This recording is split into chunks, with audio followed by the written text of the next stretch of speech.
오늘은 시편 142편에 나오는 이 다윗의 기도를 가지고 낙심한 자리에서 일어서다, 이러한 제목으로 함께 은혜를 받고자 합니다.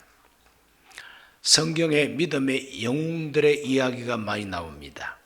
그런데 이 위대한 믿음의 영웅들도 때로는 낙심할 때가 있었습니다.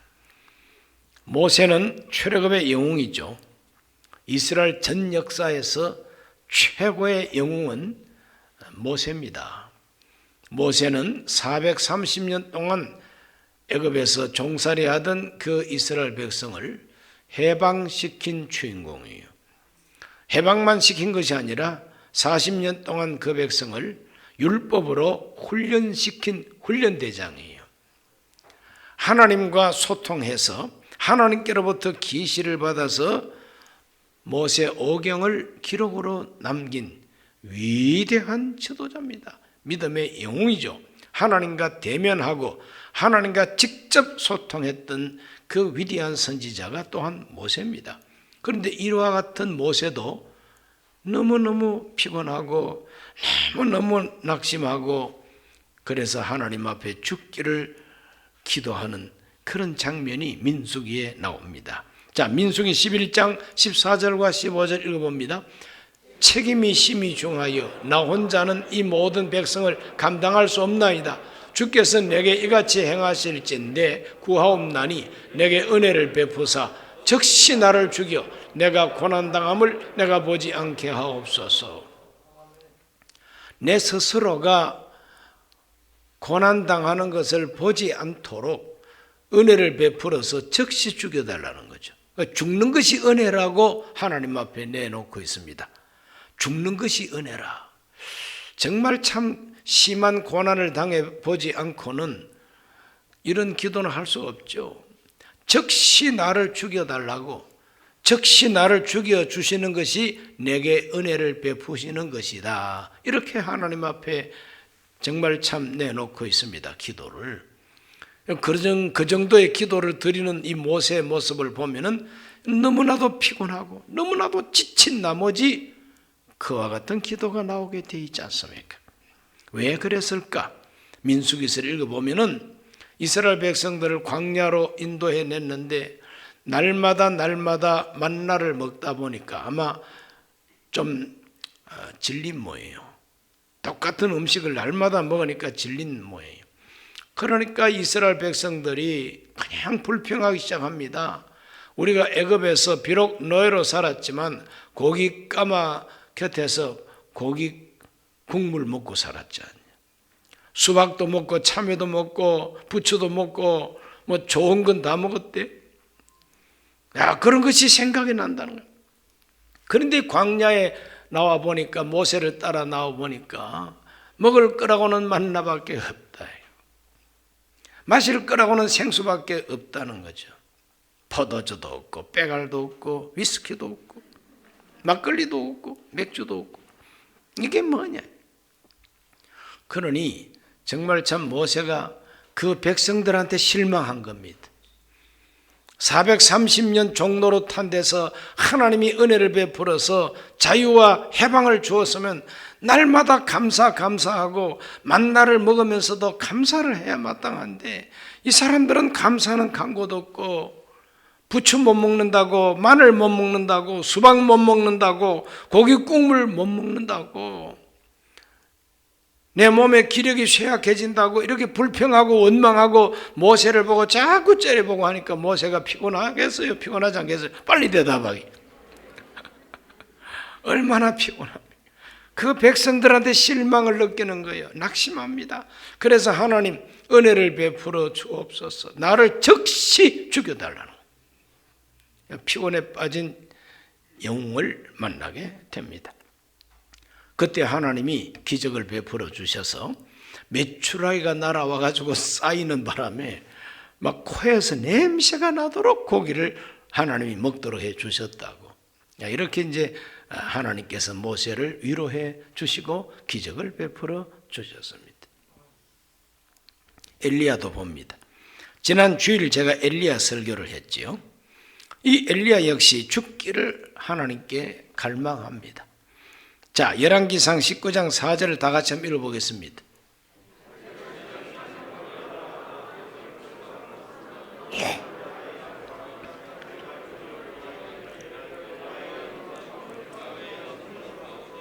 지금 내 생명을 거두시고 나는 내 조상들보다 낫지 못하나이다. 그렇게 하나님께 로뎀 나무 밑에서 주저앉아 가지고 죽기를 원합니다. 하나님이여, 넉넉합니다. 막 이만해도 족합니다. 더 이상 일할 것도 없고 일할 마음도 없다는 거예요. 이제 넉넉하다 이 말은 하나님 이제 더 이상 나는 일을 할 마음이 없다는 거예요. 지금까지 한 일만 해도 넘친다는 거예요. 더 이상 내가 무슨 일을 하겠느냐 이 말이죠. 하늘에서 불 끌어내리고 하늘에서 비를 끌어내려도 변화되지 않는 이 왕과 왕비와 대신들, 이 백성들 실망했어요. 그리고 하나님 나를 이제 죽여달라고 이렇게 죽기를 원하는 믿음의 위대한 영웅들, 국민의 영웅이죠. 엘리야는 국민의 영웅입니다. 그런데 이 영웅이 죽기를 기다려요. 왜? 피곤하니까, 낙심했으니까. 낙심한 자리. 세 번째는 다윗입니다. 오늘 읽은 이 시편의 저자 다윗입니다. 다윗은 전쟁의 영웅이죠. 다윗은 전쟁의 영웅입니다. 나이 20세도 못된 이 청소년이 골리앗이라고 하는 아주 천하장사처럼 크고 힘세고 전쟁자라는 그 블레셋 장수 골리앗과 결투해서 이기지 않습니까? 그것은 자기의 육체 힘으로 이긴 것이 아니라 믿음의 힘으로 이겼어요. 그러므로 믿음의 영웅이요 전쟁의 영웅입니다. 그때 왕이 사울이었는데 사울은 천천히요 다윗은 만만이라 이렇게 다윗이 사울보다도 10배나 더 공로를 세웠다고 백성들이 대중가요를 만들어가 노래를 다 불러주었어요.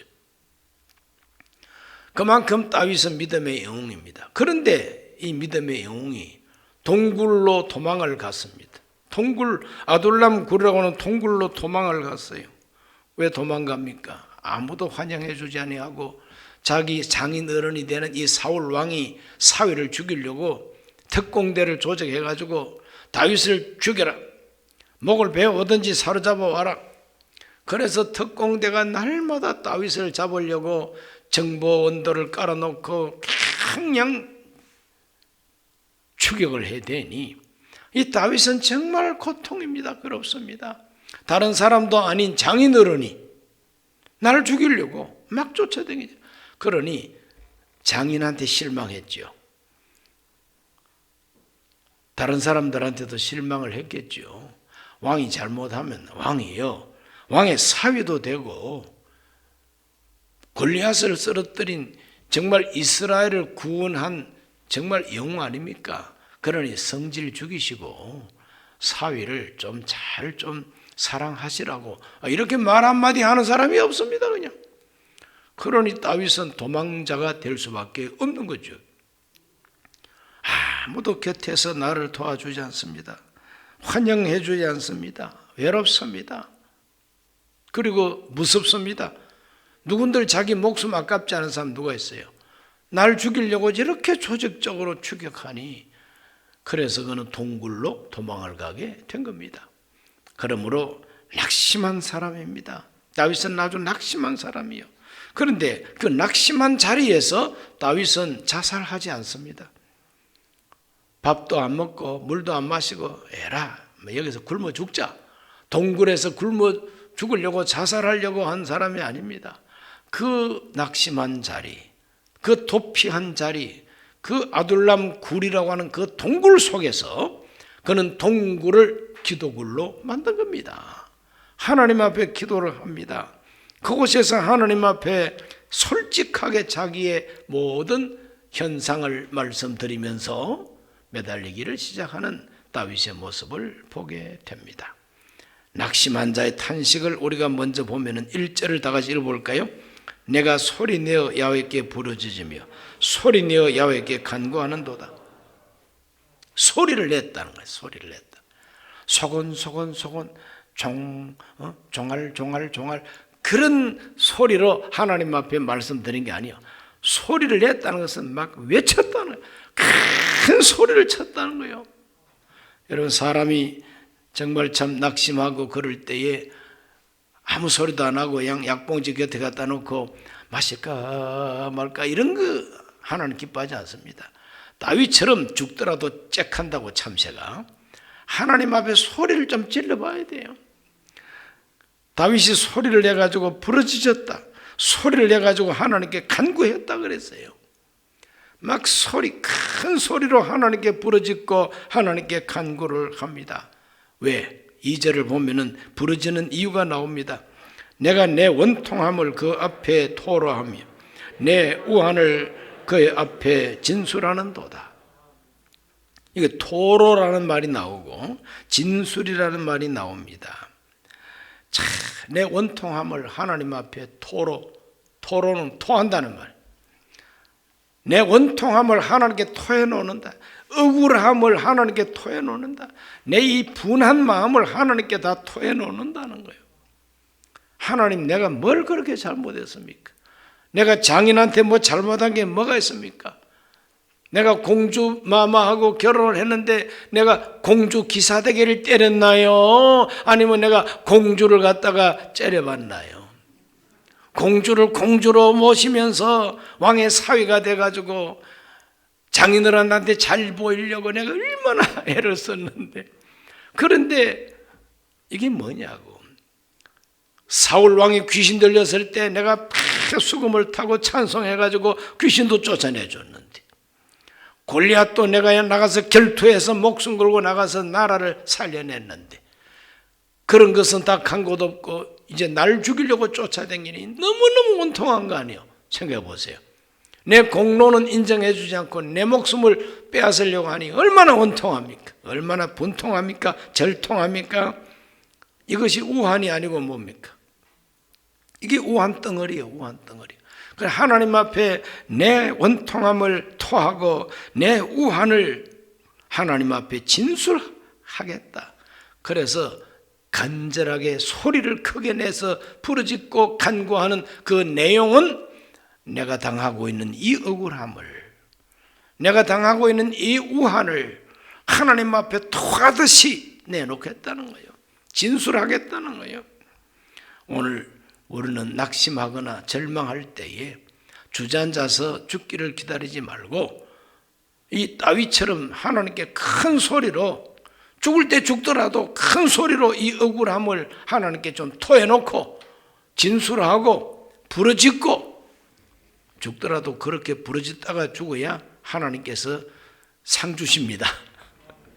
할렐루야. 3절을 다 같이 한번 읽어보겠습니다. 내 영이 내 속에서 상할 때에도 주께서 내 길을 아셨나이다. 내가 가는 길에 그들이 나를 잡으려고 올무를 숨겼나이다. 하나님은 알고 계십니다.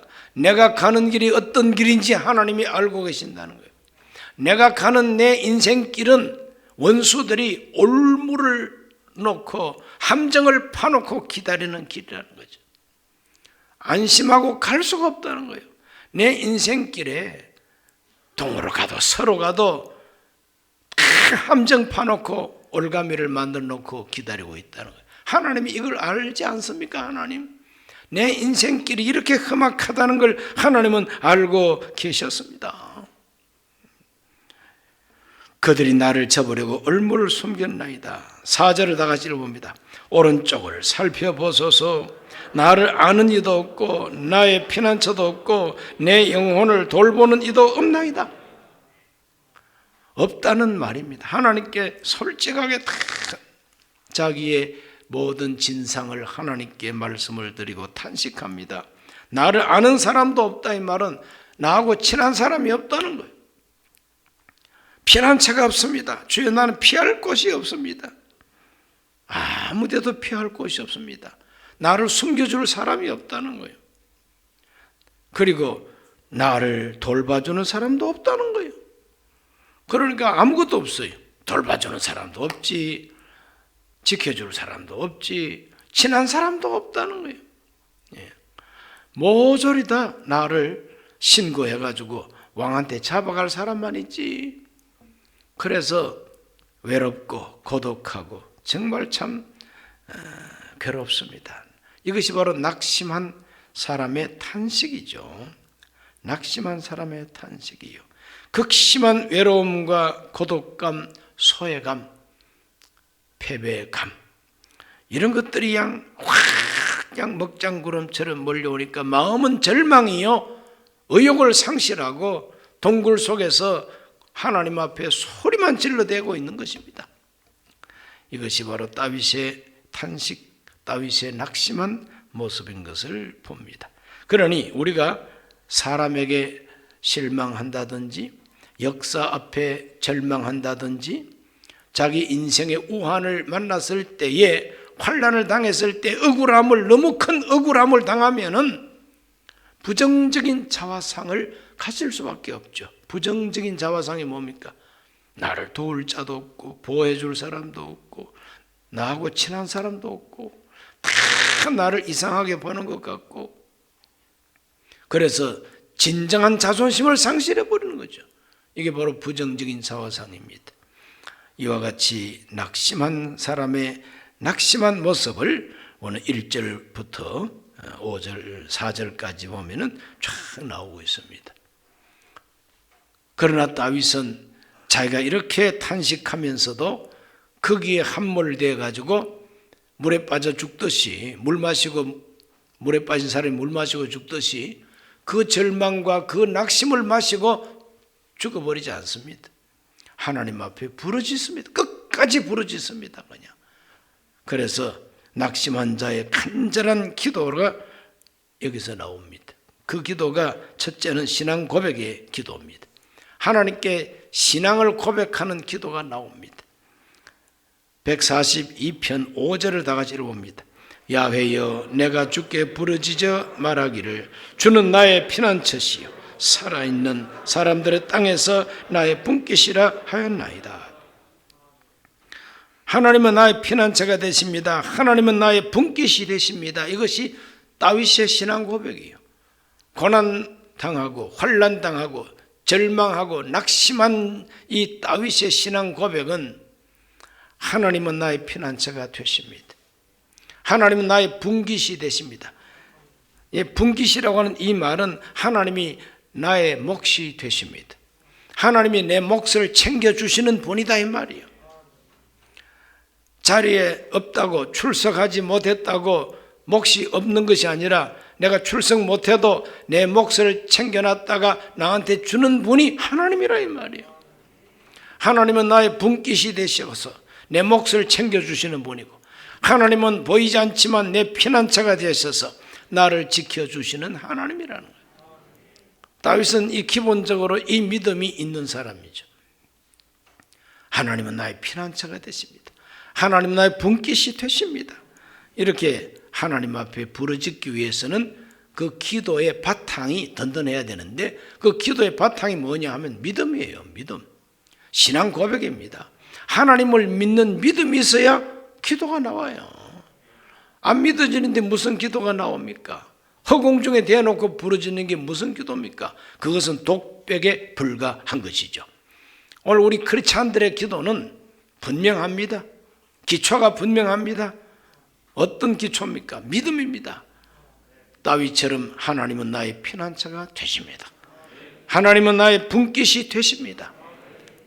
복음적으로 말하면 예수 그리스도는 나의 피난처가 되십니다. 예수 그리스도는 내 몫을 챙겨주시는 분입니다. 그가 나를 위해서 십자가에 못 박혀 나를 속량해 주셨습니다. 예수님 때문에 나는 하나님 앞에 죄 용서를 받습니다. 우리 예수님은 나에게 성령을 부어주시는 분이십니다. 예수님은 내 병도 고쳐주시고 내 인생을 변화시켜 주시는 분입니다. 주님은 다시 오실 분입니다. 새하늘과 새 땅을 예배하시고 영원한 천국으로 나를 인도하실 분이십니다. 예수님은 부활하셔서 지금도 살아 계십니다. 내 기도를 듣고 계십니다. 나와 함께 계십니다. 최소한도 복음을 믿는, 예수 믿는 우리들은 다윗보다도 더 좋은 신앙 고백을 가지고 있어야 되겠다 이 말이죠. 율법 시대를 살았던 다윗은 하나님은 나의 피난처가 되십니다. 하나님은 내 몫을 챙겨주시는 분깃이 되십니다. 이 믿음 위에 구석에 서가지고도 위대한 믿음의 영웅이 되지 않습니까? 오늘 우리는 예수 그리스도를 믿는 믿음으로 다윗보다 더 좋은 믿음의 기초 위에 서 있다는 걸 믿으시기를 바랍니다. 그리고 두 번째로는 소원입니다. 낙심한 자의 간절한 기도가 첫째로는 신앙 고백으로 출발하고 두 번째로는 하나님께 간절한 소원을 내놓고 있습니다. 142편 6절에서 7절을 다 같이 읽어보겠습니다. 나의 부르짖음을 들으소서. 나는 심히 비천하이다. 나를 핍박하는 자들에게서 나를 건지소서. 그들은 나보다 강하나이다. 내 영혼을 주의 이름을 감사하게 하옵소서. 주께서 나에게 갚아주시려니 의인들이 나를 들으리이다. 하나님이 나에게 갚아주시리니, 하나님이 갚아주시는, 하나님이 나에게 갚아주시는, 내 기도를 응답해 주신다는 신앙 고백이죠. 여기서 간절한 소원이 세 가지가 나옵니다. 한번 따라합시다. 들어주소서. 나는 천한 사람입니다. 나는 비천합니다. 나를 핍박하는 자들에게서 나를 건져주소서. 둘째로는 건져달라는 소원입니다. 하나님, 나를 핍박하고 박해하는 사람의 손에서 나를 건져달라고 하는 소원입니다. 세 번째로는 끌어내 주옵소서. 나를 옥에서 끌어내 주옵소서. 감방에서 해방시켜 달라는 것입니다. 하나님, 나는 지금 동굴 속에 있는 사람인데 이 동굴이 꼭 감옥과 같습니다. 사울의 감시망에서 피할 길이 없어서 내가 갇혀 있는 것 같습니다. 그러므로 이 옥에서 나를 끌어내 주시옵소서. 나를 끌어내 달라고. 이렇게만 하시면은 내가 하나님께 감사하겠다는 거죠. 감사함으로 기도하고 있는 다윗의 모습을 우리가 봅니다. 7절에 보세요. 내 영혼을 옥에서 이끌어내사 주의 이름을 감사하게 하소서 그랬지 않습니까? 나를 이끌어내시면, 나를 해방시켜 주시면 내가 하나님께 감사하겠습니다.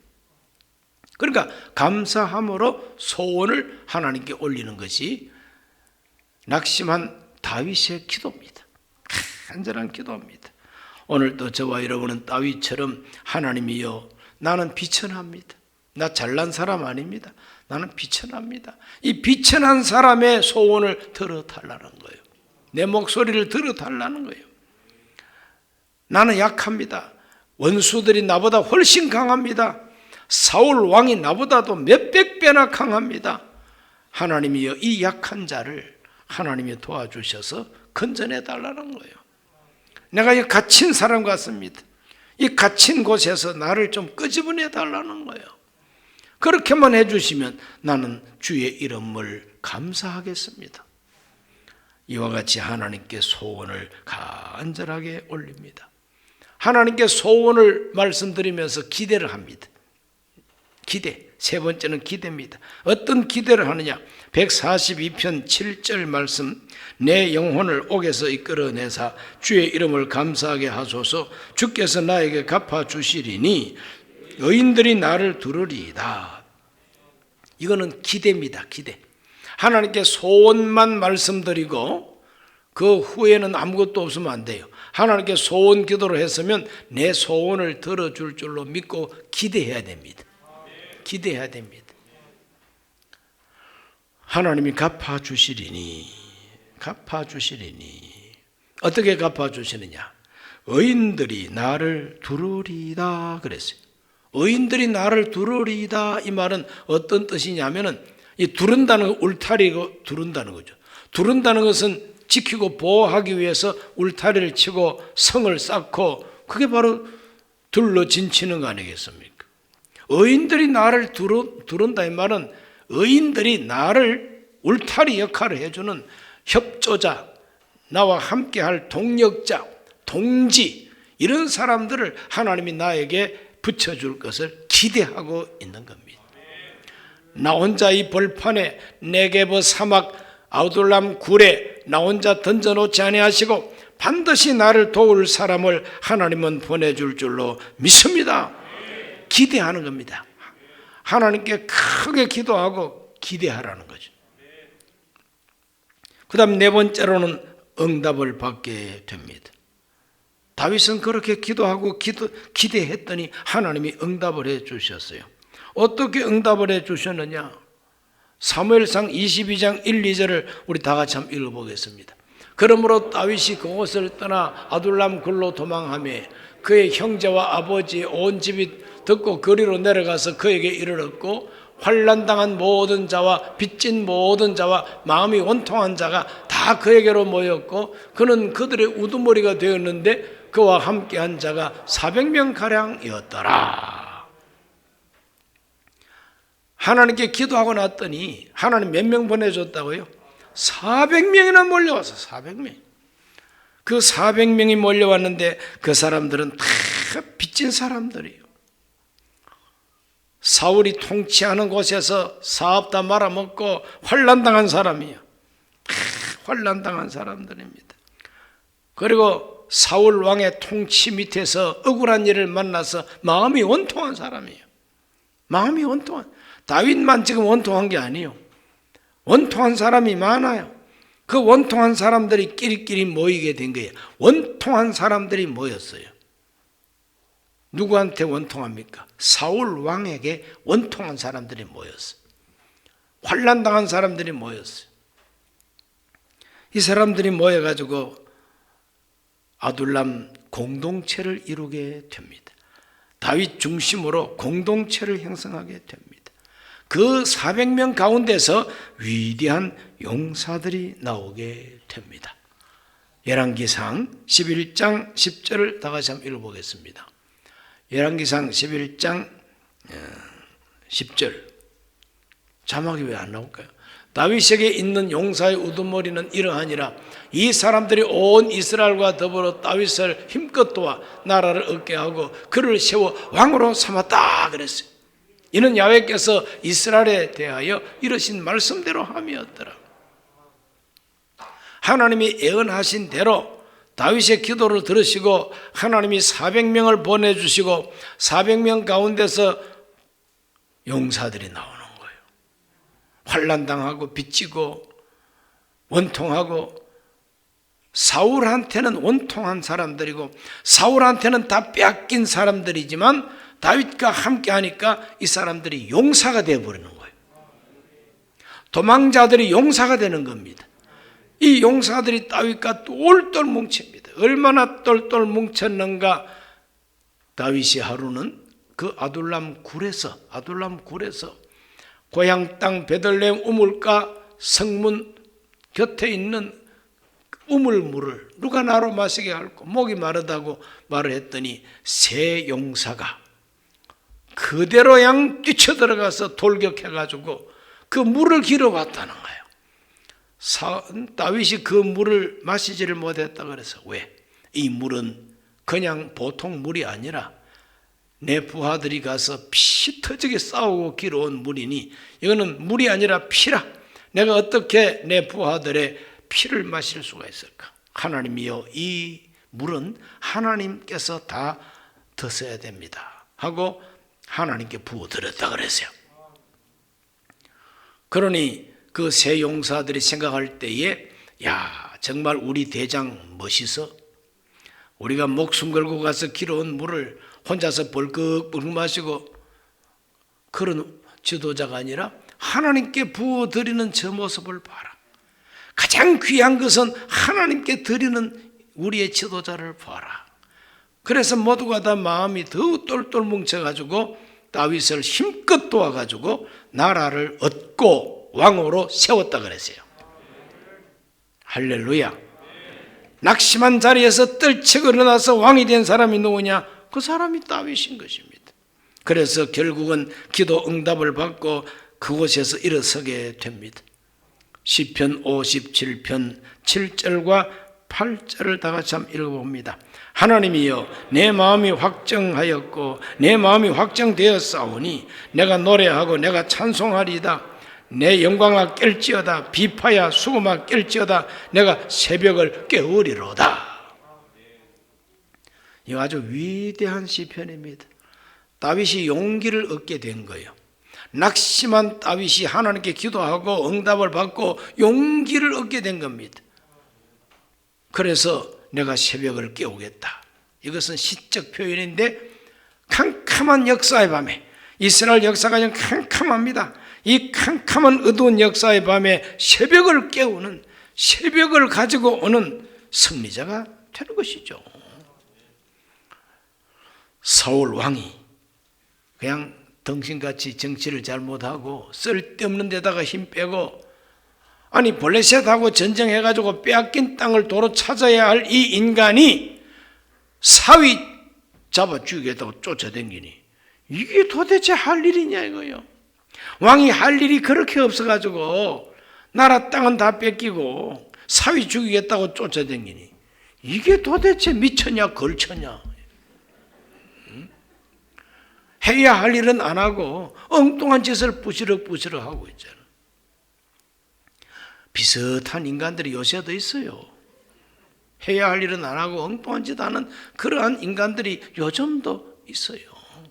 오늘 우리들은 이 캄캄한 역사의 밤에 아둘람 굴을 캄캄한 동굴 속에 갇혀가지고, 감옥 같은 동굴 속에 갇혀가지고 하나님께 기도하던 바로 이 다윗에게 하나님은 용사들을 붙여주고 용기를 얻게 해주셨습니다.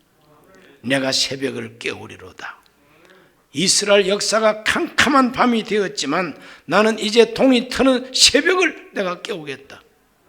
그렇게 용기 백배해서 다윗이 그 용사들과 함께 나가가지고 떨치고 나가서 한 번도 진 적이 없어요.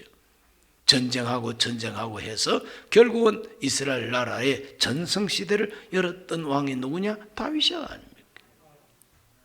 오늘 저와 여러분 모두가 다 정말 낙심한 자리에서 주저앉지 말고 그 낙심한 자리에서 떨쳐 일어나가지고 새벽을 깨울 수 있게 되시기를 주의 이름으로 축원합니다.